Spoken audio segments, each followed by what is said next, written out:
Assalamualaikum. Halo, halo, hai. Tetap semangat ya.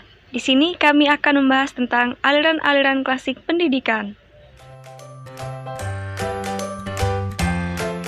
Aliran klasik pendidikan yaitu teori yang lebih menekankan peranan isi pendidikan daripada prosesnya. Teori pendidikan klasik berlandaskan pada filsafat klasik, memandang bahwa pendidikan berfungsi sebagai upaya memelihara, mengawetkan, dan meneruskan warisan budaya. Beberapa aliran yang terdapat pada filsafat pendidikan versi klasik yaitu yang pertama aliran nativisme, yang kedua aliran empirisme, yang ketiga aliran naturalisme, dan yang terakhir aliran konvergensi. Seperti apa sih aliran-aliran tersebut? Aliran nativisme. Aliran ini ditokohi Schopenhauer, Jerman 1788 sampai 1860, berpendapat bahwa manusia dilahirkan dengan potensi-potensi yang sudah terjadi.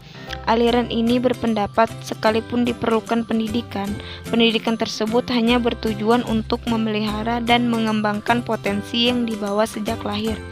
Oleh karena itu, hasil akhir pendidikan ditentukan oleh pembawaan yang sudah dibawa sejak lahir. Berdasarkan pandangan ini, maka keberhasilan pendidikan ditentukan oleh anak didik itu sendiri.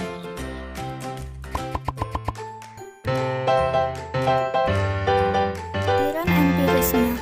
Menurut aliran ini, manusia itu dilahirkan putih, bersih, seperti kertas putih. Artinya tidak membawa potensi apa-apa. Empirisme adalah suatu doktrin filsafat yang menekankan peranan pengalaman dalam memperoleh pengetahuan dan mengecilkan peranan akal. Istilah empirisme diambil dari bahasa Yunani empeira yang berarti coba-coba atau pengalaman. Sebagai suatu doktrin, empirisme adalah lawanan dari rasionalisme. Empirisme berpendapat bahwa pengetahuan tentang kebenaran yang sempurna tidak diperoleh melalui akal, melainkan diperoleh atau bersumber dari panca indera manusia, yaitu mata, lidah, telinga, kulit, dan hidung. Naturalisme merupakan teori yang menerima natur alam sebagai keseluruhan realitas. Aliran naturalisme ini lahir pada abad ke-17 dan mengalami perkembangan pada abad ke-18.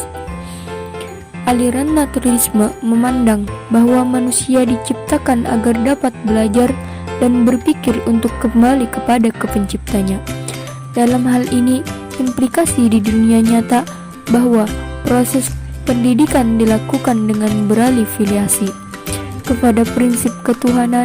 Implikasi di bidang kependidikan terhadap aliran naturalisme memandang bahwa sekolah merupakan hal utama yang akan mengembangkan proses belajar tiap peserta didik untuk dapat menemukan dan mengembangkan kepribadiannya dengan memperhatikan karakteristik dan perkembangan alam yang ada. Kelebihan utama aliran ini adalah penghargaannya yang tinggi terhadap alam, termasuk anak yang lahir secara alamiah akan cenderung baik. Paham ini bisa melahirkan manusia-manusia yang demokratis sebab segala sesuatu dikembalikan pribadi masing-masing.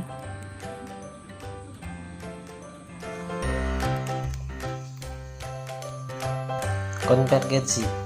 Tokoh aliran konvergensi adalah William Strauss.